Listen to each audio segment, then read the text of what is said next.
चलिए निमसेट के एक और टॉपर से मिलते हैं, ललित से, जिनका ऑल इंडिया रैंक 606 है और ये महाराष्ट्र से हैं। तो ललित, सबसे पहले तो ऑल इंडिया 606 रैंक के लिए आपको ढेर सारी बधाई है। Thank you so much sir.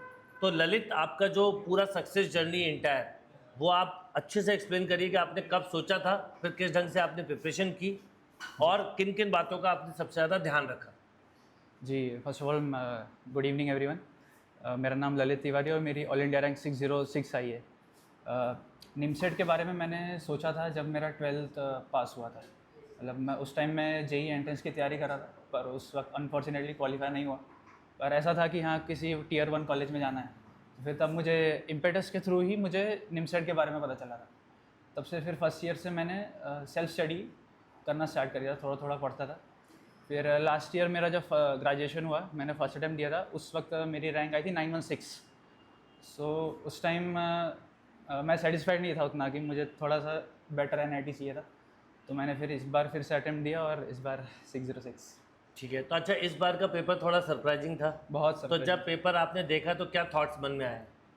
वैसे तो मेंटली प्रिपेयर्ड ही था, क्योंकि मैं ऑनलाइन टेस्ट सीरीज़ का स्टूडेंट था इम्पेटस से। तो इस चीज़ के लिए तो प्रिपेयर्ड था कि पेपर कैसे भी लेवल का है, संभल तो जाएगा।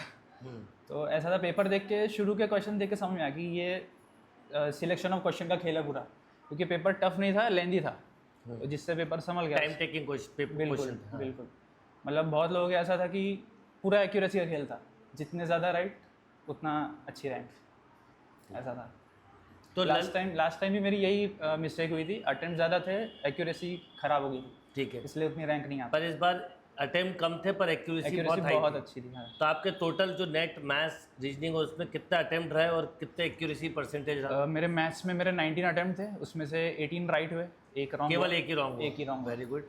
LR इस बार का काफ़ी इजी था, पर मेरे 22 मैंने अटेम्प्ट किया और 5 रॉन्ग हो गए थे। और कंप्यूटर में मैंने 8 आई थिंक अटेम्प्ट किया था, वो पूरे राइट, और इंग्लिश में भी 6 थे, वो पूरे राइट थे। अच्छा, एक बात ललित, जैसे मैं बोलता हूँ अक्सर सिंपल चीज़ों में मिस्टेक ज़्यादा होती है। जैसे मैथ्स लेंदी था, है ना, टाइम टेकिंग था, पर आपके 19 में से 18 सही हुए। रीजनिंग इजी था, जो मैं बोलता हूँ कि खाली रोड पे दुर्घटना होती है। देखो आपके रीजनिंग सिंपल होने का वैसे गलत हो गया जी। कभी कभी टफ पेपर अच्छा ही होता है जी। और इसीलिए बाई चांस रीजनिंग में अगर 5 गलत नहीं होते तो कुछ और होता अच्छा। पर एनीवे, आपका अंत अच्छा है तो रिजल्ट अच्छा है तो सब कुछ अच्छा है। अच्छा, ये बताओ, आप अपने जूनियर्स को स्पेशली क्या मैसेज देना चाहोगे और वो किन बातों का ध्यान रखे कि मैथ्स, रीजनिंग या कंप्यूटर में भी अच्छा स्कोर करें और मिस्टेक्स ना हो? आप अपने क्या सजेशन दोगे?